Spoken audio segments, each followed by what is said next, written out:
Hello friends, welcome back all of you in S pharma. आप सभी कैसे हैं? आई होप कि आप सभी ठीक ही होंगे। तो आज की इस वीडियो में हम एक और नए सब्जेक्ट की स्टार्टिंग आज से हो चुकी है और हम लोग कर दिए हैं नए सब्जेक्ट की स्टार्टिंग, फार्माकोलॉजी सेकंड, जो कि आपको बी फार्म फिफ्थ सेमेस्टर में पढ़ना है। और वीडियो स्टार्ट करने से पहले सबसे मैं आपको सिलेबस इंट्रो करा दूं। यह फार्माकोलॉजी सेकंड की थियरी का सिलेबस है, जिसको हम आज के इस वीडियो में कवर करने वाले हैं। यूनिट नंबर फर्स्ट ही आपका यहाँ पे दिख रहा है, जिसमें हम लोग आज पढ़ेंगे pharmacology of drug acting on cardiovascular system. अब इसमें क्या, introduction to hemodynamic and electrophysiology of heart drugs used in congestive heart failure. ठीक है, पहला पॉइंट। दूसरा पॉइंट है एंटी हाइपरटेंसिव ड्रग्स। तीसरा पॉइंट है एंटी एंजाइनल ड्रग्स। चौथा पॉइंट है एंटी इरिथमिक ड्रग्स। ठीक है, पांचवा आपका जो पॉइंट आता है वो एंटी हाइपरलिपिडेमिक ड्रग्स। ठीक है, तो ये अलग अलग आपके ये चैप्टर्स हैं और इन्हीं चैप्टर की स्टडी आपको पूरे यूनिट में ही करना है। और वीडियो की आज यहाँ पे स्टार्टअप हो चुकी है, जिसमें आज हम लोग इंट्रोडक्शन वाला पार्ट, जिसमें से आपका CHF कंजेस्टिव हार्ट फेलियर आज इसी वीडियो में कवर हो जाएगा। और इसके पहले के जो भी छोटे मोटे टर्म्स हैं वो भी इस वीडियो में कवर होंगे। तो वीडियो के लास्ट तक आप लोग जरूर बने रहिएगा और जो भी डाउट्स हैं आपके, जो भी नॉलेज है, आप लोग यहाँ से अचीव करें और अपना डाउट्स क्लियर करें। अगर आप सब चैनल पर पहली बार हैं तो वीडियो को लाइक और चैनल को सब्सक्राइब भी जरूर करें, ताकि नेक्स्ट वीडियो का इन्फॉर्मेशन सबसे पहले आप तक पहुंचे। तो चलिए वीडियो को स्टार्ट हम लोग करते हैं। Pharmacology of drug acting on cardiovascular system. तो सबसे पहले इसमें हम जानेंगे फार्माकोलॉजी क्या होती है। जैसे आप जस्ट अभी 4 सेम में पढ़े होंगे फार्माकोलॉजी फर्स्ट, तो फार्माकोलॉजी का इंट्रोडक्शन, डिफिनेशन वगैरह, स्कोप वगैरह वहीं आप लोग पढ़ चुके होंगे। ठीक है, तो एक बार फिर मैं रिवाइज करा देता हूं कि फार्माकोलॉजी का मतलब होता है स्टडी ऑफ ड्रग्स। ठीक है, स्टडी ऑफ ड्रग्स का मतलब ये है कि ड्रग्स या कोई भी मेडिसिन हमारे बॉडी में जाती है, वह कितने देर में कितना अपना एक्शन लेती है, कितना कैसे उसका मैकेनिज्म ऑफ एक्शन है, क्या उसका साइड इफेक्ट है, क्या उसका एक्सक्रिएशन है, ये सारी चीज हम अपने फार्माकोलॉजी में ही जानते हैं। ठीक है, तो फार्माकोलॉजी, आई होप कि आपका जो भी सेंटेंस था या समरी था वो क्लियर हुआ। अब मेन वर्ड इसमें आता है कार्डियोवास्कुलर सिस्टम। कार्डियोवास्कुलर सिस्टम का मतलब होता है हार्ट से रिलेटेड, कार्डियो से रिलेटेड। कार्डियो वर्ड का मतलब ही होता है हार्ट। अब देखो इसमें क्या है, the cardiovascular system is the body system that circulate blood through out the body. Cardiovascular system हमारा एक ऐसा बॉडी सिस्टम है जो कि हमारे पूरे ओवरऑल बॉडी में ब्लड को सर्कुलेट करता है, मींस ब्लड को पंप करता है। अब यहाँ पे ये जो कार्डियोवास्कुलर सिस्टम में हमारे ब्लड्स जो हैं ये ओवरऑल बॉडी में पहुंचते हैं, लेकिन कार्डियोवास्कुलर सिस्टम में क्या क्या चीजें इन्वॉल्व हैं जो हमारे ब्लड को पूरे ओवरऑल बॉडी में पहुंचा रही हैं, अब हम उनको जानेंगे। इट मेनली कंसिस्ट ऑफ, इसमें क्या क्या कंसिस्टेंट है, मतलब क्या क्या इसमें इन्वॉल्व है।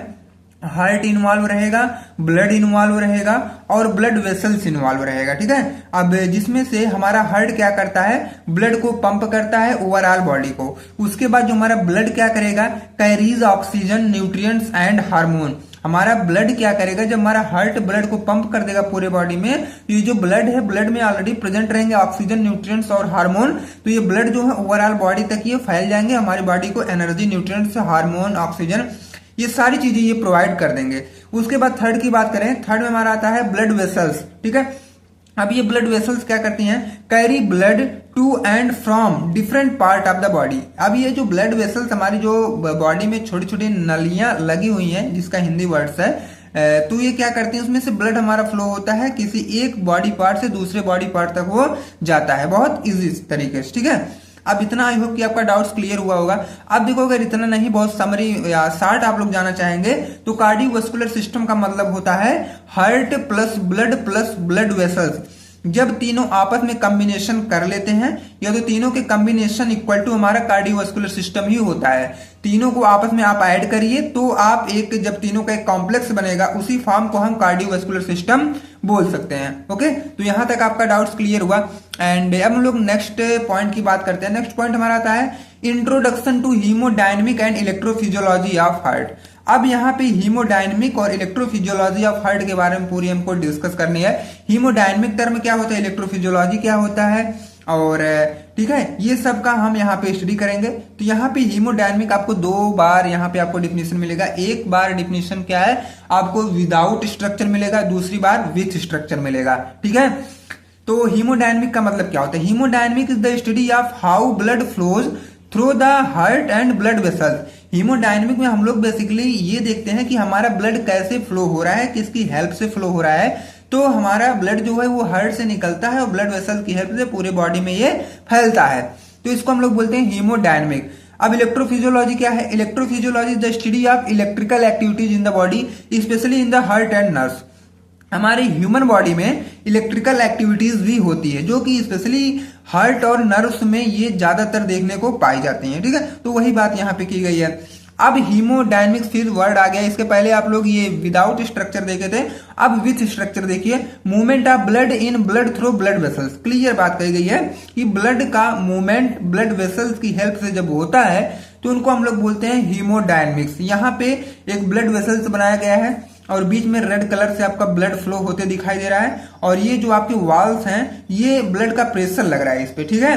तो ये आपके ब्लड फ्लो यहाँ पे हो रहे हैं, ठीक। तो इतना आपका जो भी डाउट था ये क्लियर हुआ होगा। एंड अब हम लोग नेक्स्ट पॉइंट या टर्म की बात करते हैं, ब्लड प्रेशर क्या होता है, ठीक है। ब्लड प्रेशर ये होते क्या है? The pressure exerted by blood to the inner wall of blood vessels. आप देखो क्या है ब्लड प्रेशर, वही जस्ट अभी जो ब्लड के द्वारा जो ये फोर्स लग रही थी हमारे ब्लड वेसल्स की वॉल पर, वही हमारा ब्लड वो प्रेशर था। The pressure exerted by blood to the inner wall of blood vessel. Blood vessels की इनर वॉल पे जो ब्लड के द्वारा प्रेशर क्रिएट किया जा रहा है वही ब्लड प्रेशर होता है, ठीक है। मतलब ब्लड के द्वारा लगाया गया प्रेशर ब्लड वेसल्स के वॉल्स पर, उसी को हम लोग ब्लड प्रेशर बोलते हैं, ठीक।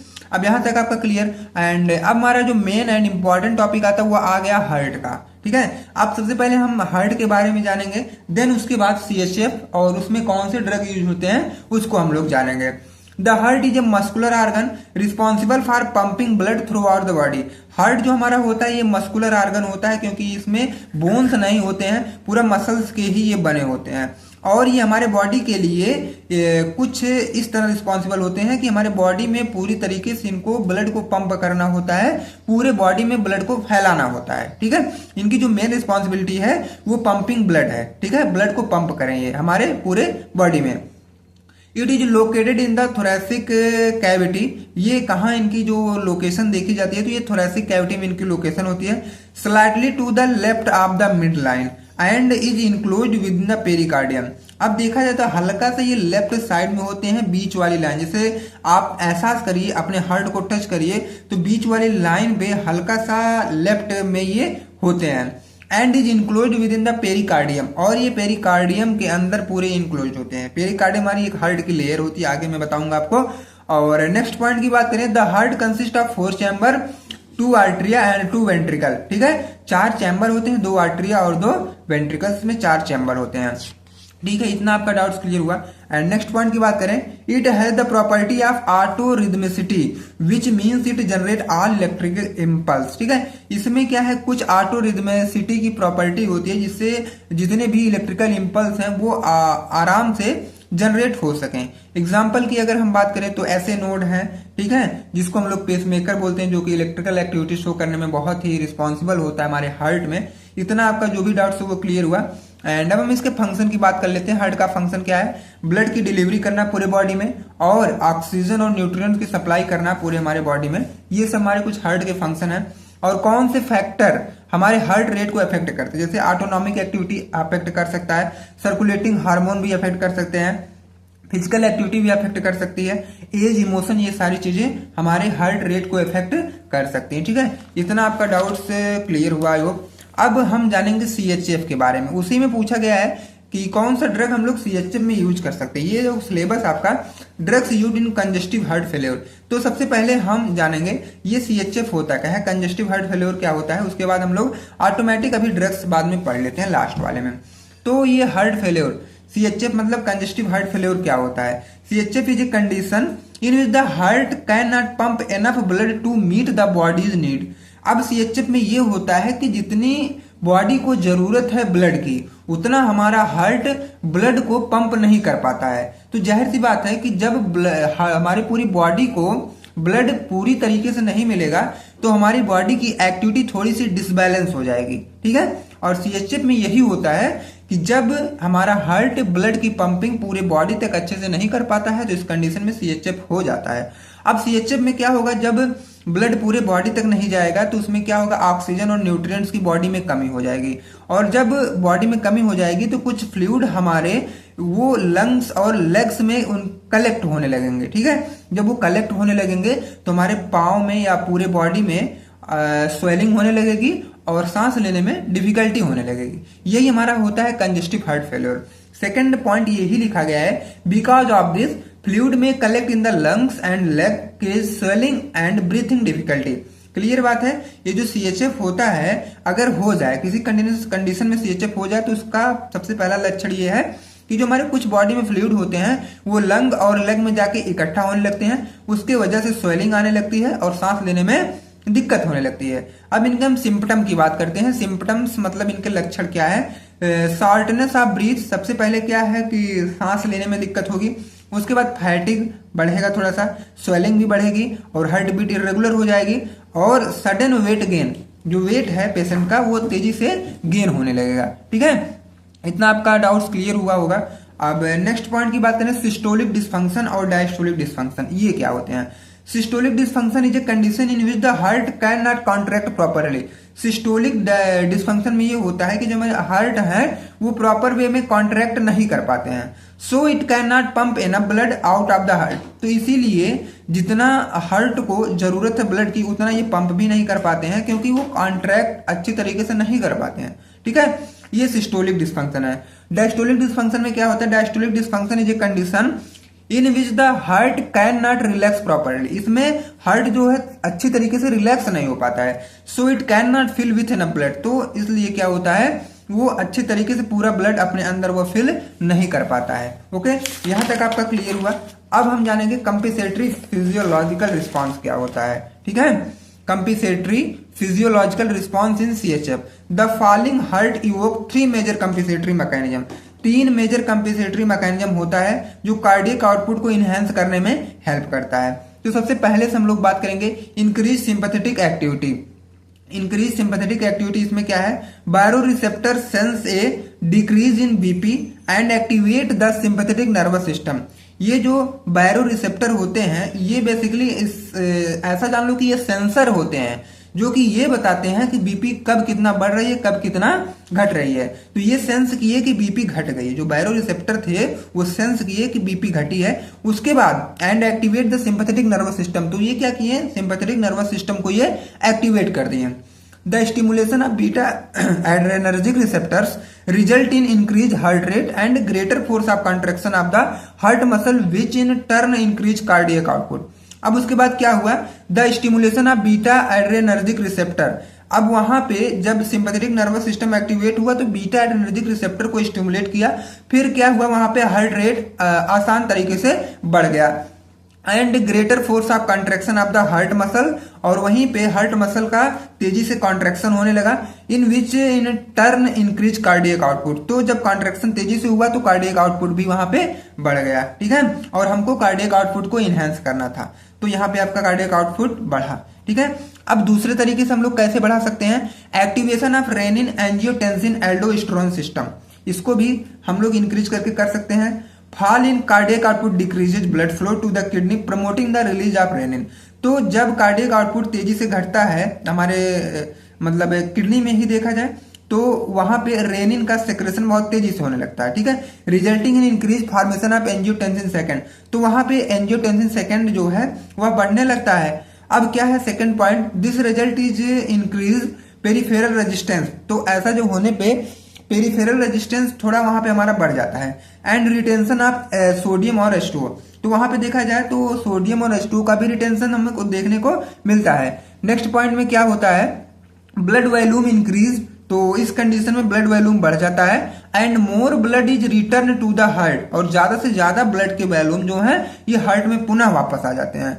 If heart is unable to pump this extra volume, अगर हार्ट जो हमारा अनेबल है मतलब वो पंप नहीं कर पाएगा ज्यादा ब्लड के वॉल्यूम को, तो इडेमा वहीं पे होने लगता है which in the long term contribute to further decline in cardiac function. अगर यही लंबे समय तक ये चीजें होती रहे तो कार्डियक फंक्शन धीरे धीरे खत्म हो जाएगा। ठीक है, मतलब हार्ट धीरे धीरे डैमेज होने लगता है।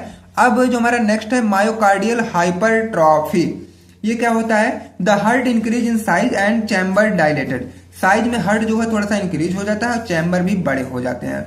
Stretching in the heart muscle leads to a stronger contraction of heart.